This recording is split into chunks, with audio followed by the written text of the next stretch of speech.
Desde un determinado punto de vista, Sócrates puede considerarse como personaje casi mitológico.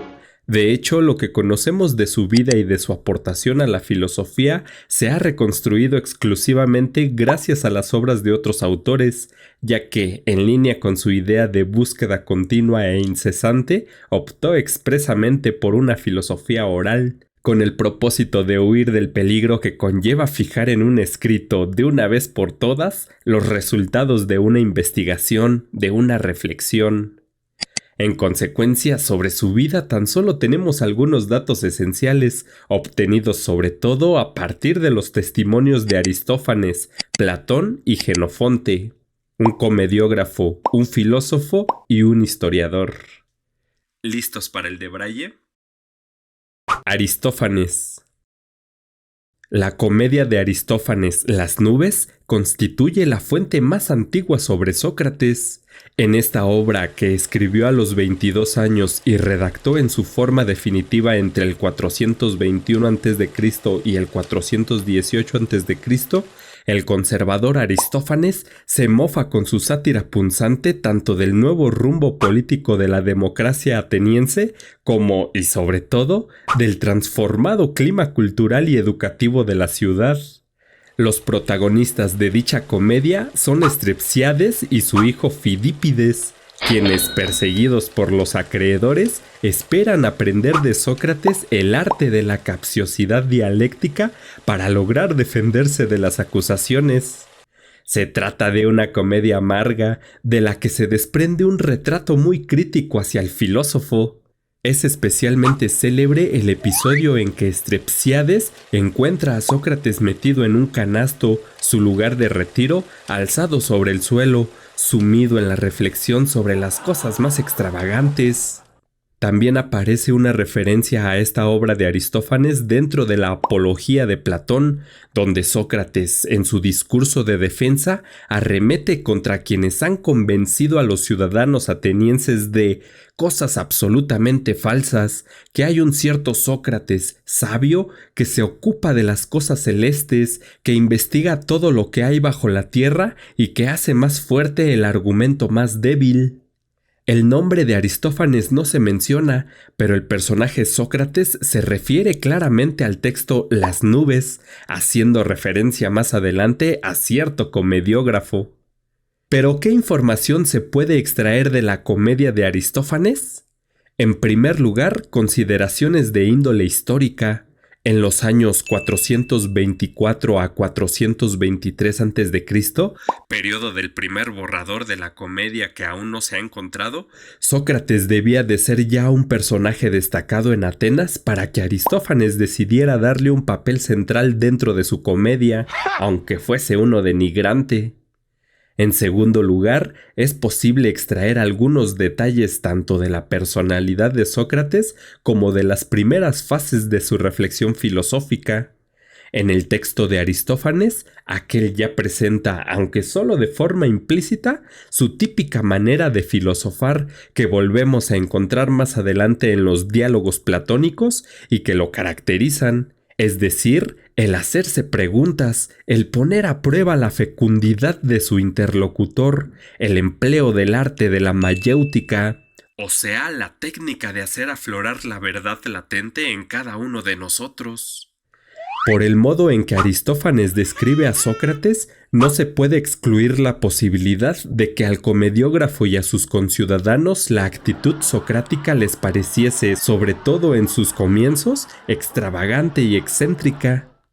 Otros indicios nos ayudan a delinear las tendencias filosóficas del primer Sócrates. Aristófanes nos presenta un filósofo interesado en las cuestiones naturalistas y sofísticas. En cualquier caso, estos aspectos no deben considerarse en contradicción con aquellos que se convertirán en los temas relevantes del pensamiento socrático. El interés inicial por los temas de la física se explica si se tiene en cuenta que en aquellos años Atenas se estaba afirmando tanto a nivel político como comercial. Este hecho la convertía en un auténtico punto de referencia para los pensadores del mundo helénico, que encontraban allí un ambiente propicio para el desarrollo de nuevas ideas. Efectivamente, los intereses naturalistas estaban a punto de ser abandonados a favor de un cambio de rumbo filosófico que situaba al hombre en el centro de la investigación. A pesar de esto, no resulta difícil imaginar que el estudio de los fenómenos naturales siguiese representando durante un tiempo el sustrato sobre el que se formaban los nuevos filósofos como Sócrates.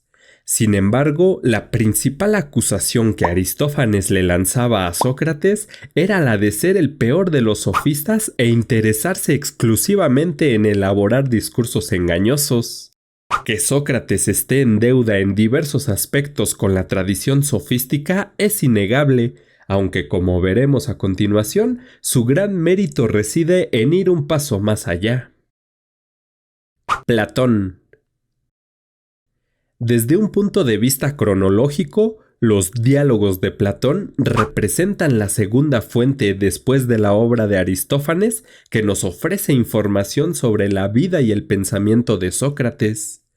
En efecto, tanto por cantidad como por calidad, estos representan los documentos más importantes que han llegado hasta nuestros días.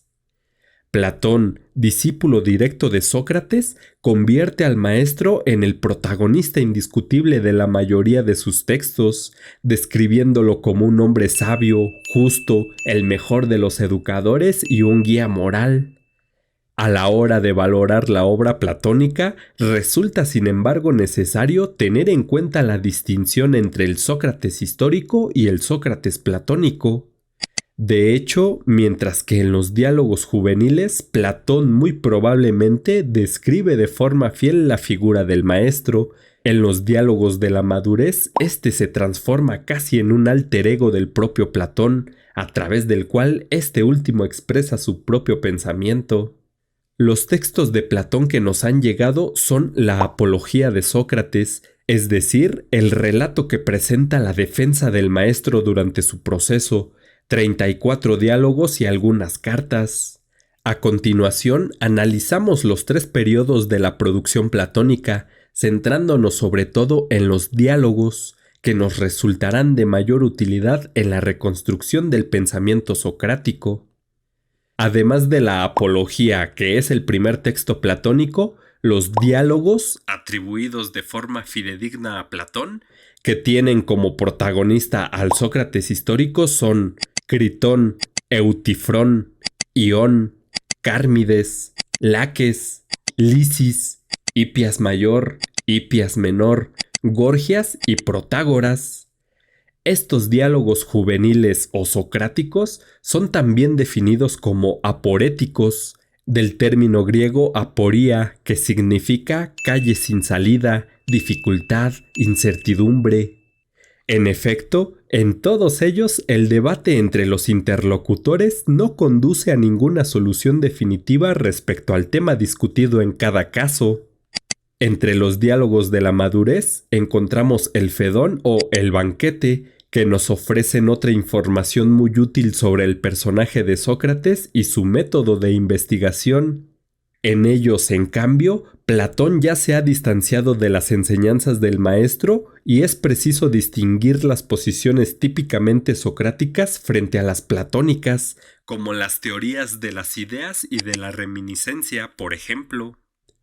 De más difícil clasificación es el diálogo Menón, que para algunos estudiosos constituye uno de los últimos textos del periodo juvenil de Platón, mientras que otros lo sitúan ya en el periodo de la madurez. Sin duda se trata de un texto bisagra entre una etapa y otra. Entre los principales diálogos del último periodo encontramos el Teeteto y el Timeo. Se observa que si bien Sócrates es el protagonista de gran parte de los diálogos, tan solo en la Apología aparece su nombre en el título de forma explícita. En los demás casos, los diálogos toman como título sobre todo el nombre del principal coprotagonista al que se enfrenta Sócrates. Jenofonte. En orden cronológico, la tercera fuente corresponde al testimonio del historiador Jenofonte. En este sentido, su obra más importante es sin duda Los Recuerdos de Sócrates, compuesta por 4 libros que narran las vivencias del filósofo. No obstante, Jenofonte también es autor de una segunda Apología de Sócrates, que funciona como contrapeso de la platónica, y de algunos escritos menores, como el Económico o el Banquete, este último también emparentado con el diálogo del filósofo ateniense. Para evaluar el nivel de credibilidad de estos relatos hay que tener en cuenta una serie de consideraciones. Antes que nada, destaquemos que Jenofonte fue testigo directo de la predicación socrática, pero en su juventud, mientras que los recuerdos se remontan a la madurez del autor. Nos encontramos, por lo tanto, frente a un significativo lapso temporal que probablemente influyó en su reconstrucción de la actividad de Sócrates. A esto hay que añadir el hecho de que Jenofonte no era filósofo. Así, es muy difícil que sus aportaciones, redactadas de forma casi periodística, puedan ofrecer la profundidad que en cambio sí se pueda encontrar en Platón. Por todo ello, las opiniones sobre la obra de Jenofonte han atravesado fases cambiantes en el transcurso de los siglos. Mientras que filósofos como Friedrich Hegel y Friedrich Nietzsche exaltaron su valor y destacaron la fidelidad, en su opinión incluso superior a la platónica, con que el historiador habría descrito la figura de Sócrates, otros, como Bertrand Russell, cuestionaron severamente la capacidad de Jenofonte de reproducir de manera adecuada la aportación de Sócrates, debido precisamente a su falta de formación filosófica. Bajo estas 3 fuentes, de un comediógrafo, un filósofo y un historiador griegos, es como conocemos la figura y el personaje de Sócrates. Pero ¿tú qué opinas? ¿Cuál de estas 3 fuentes es más fidedigna? Nos leemos en los comentarios y no olvides darle like al video y compartirlo a quienes creas que pueda ser útil esta información. Muchas gracias por tu atención y nos leemos en la próxima.